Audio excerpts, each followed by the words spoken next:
এবং আজকে আমরা দেখব যে কীভাবে ফটোশপে নতুন ডকুমেন্ট ওপেন করা যায়। আজকে হচ্ছে ফটোশপের দ্বিতীয় টিউটোরিয়াল। আর আপনারা যারা এখন পর্যন্ত প্রথম টিউটোরিয়ালটি দেখেননি, অবশ্যই আই বাটনে লিঙ্ক দেওয়া থাকবে, সেখানে ক্লিক করে দেখে নিতে পারবেন। তো ফটোশপে নতুন করে কোনো ডকুমেন্ট ওপেন করার জন্য প্রথমে আমাদেরকে ফাইলে ক্লিক করতে হবে।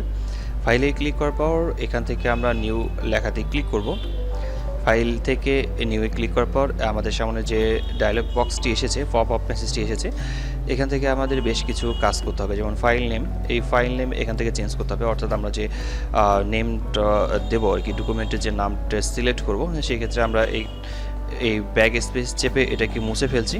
এরপর আমাদেরকে এখানে টাইপ করতে হবে আমরা যে নামে রাখতে চাচ্ছি সেই নামটি। তো আমি এখানে তারেক একাডেমি লিখে রাখছি এবং হচ্ছে প্রিসেট যে অপশনটি রয়েছে সেটা হচ্ছে কাস্টম লেখা আছে। এই কাস্টম এখানে যদি আমরা ক্লিক করি তাহলে নিচের দিকে অনেকগুলো অপশন পাবো। সেটা হচ্ছে ডেফল, ফটোশপ সাইজ। এই সাইজটি সম্ভবত প্রথমের দিকে এটা ওপেন করার সময় এটা থাকে, শো করে। তো আমরা এখান থেকে কাস্টমাইজ করে নিতে পারবো, অর্থাৎ আমরা আমাদের পছন্দ মতো সাইজ, পেপার সাইজটিকে নিতে পারবো। তো আমি এখান থেকে পেপার সাইজটিকে সিলেক্ট করছি লেটার সাইজ। আমি এখানে ইউএস পেপার সিলেক্ট করেছি। পেপার সাইজটি আমার এখানে লেটার থাকবে এবং হচ্ছে এই লেটার সাইজের ওয়াইড হচ্ছে 8.5 ইঞ্চি এবং হচ্ছে হাইট হচ্ছে 11 ইঞ্চি এবং রেজুলেশন এখানে থাকছে 300 থাকবে রেজুলেশন। যদি আমরা অন্য কোনো ভাবে পেপার সাইজটিকে নিতে চাই, যেমন হচ্ছে ওয়েব পেজের জন্য অথবা দেখা যাচ্ছে ফেসবুক অথবা ইউটিউবের কভার পেজের জন্য, সেই ক্ষেত্রে এই জায়গায় আমাদের পরিবর্তন নিয়ে আসতে হবে। আমরা এখান থেকে কাস্টমাইজ করে নিতে পারবো। ওয়েব যেমন দেওয়া রয়েছে, ওয়েবে ক্লিক করে আমরা ওয়েব সিলেক্ট করে নিতে পারি। সাইজ এখানে শো করছে, ওয়াইড শো করছে, হাইট দেখাচ্ছে এবং রেজুলেশন 72 থাকবে, 72।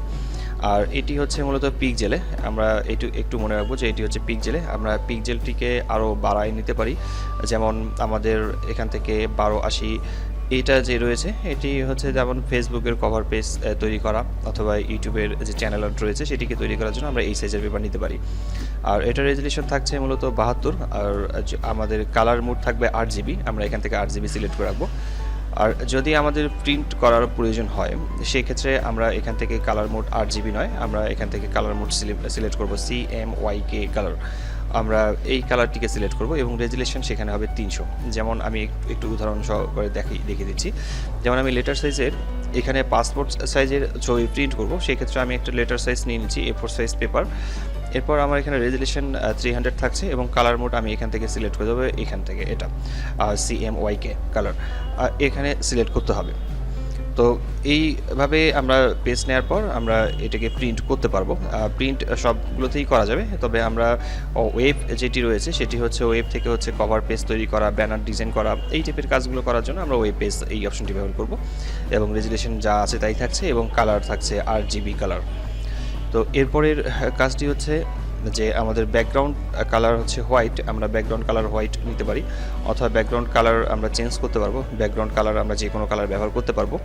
এরপর হচ্ছে ট্রান্সপারেন্ট। তো আমি প্রথমে হোয়াইট থেকে দেখাচ্ছি, হোয়াইট আমি সিলেক্ট করে নিলাম। আমাদের এখানে পেপার সাইজ এটিই থাকলো।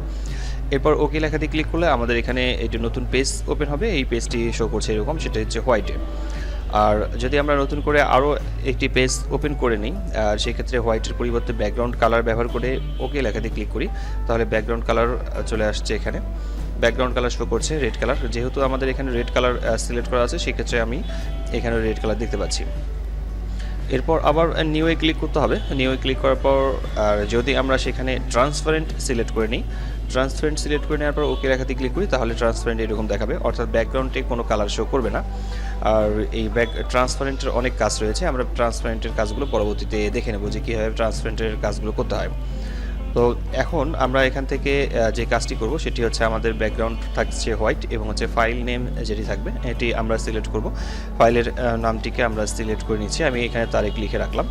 এরপর হচ্ছে ওকে লেখাতে ক্লিক করে ব্যাকগ্রাউন্ড আমরা পাচ্ছি হোয়াইট এবং আমাদের ট্যাবটি হচ্ছে এটা। আমাদের ট্যাব হচ্ছে এটি, আমরা এখান থেকে আমরা দেখতে পারবো। আমি যতগুলো কাজ করেছিলাম সবগুলোতে আলাদা আলাদা ট্যাব চলে এসেছে, আর এই ট্যাবগুলো থেকে দেখে নিতে হবে যে কোথায় আমাদের কাজগুলো হচ্ছে। তো আজকের টিউটোরিয়ালটি এই পর্যন্ত ছিল। আমরা দেখলাম কিভাবে ডকুমেন্ট শো করতে হয়। আমরা সামনের টিউটোরিয়াল থেকে প্র্যাকটিক্যালি কাজ করবো ইনশাল্লাহ। তো দেখা হচ্ছে পরবর্তীতে নতুন টিউটোরিয়ালে। ততক্ষণ পর্যন্ত সবাই ভালো থাকবেন।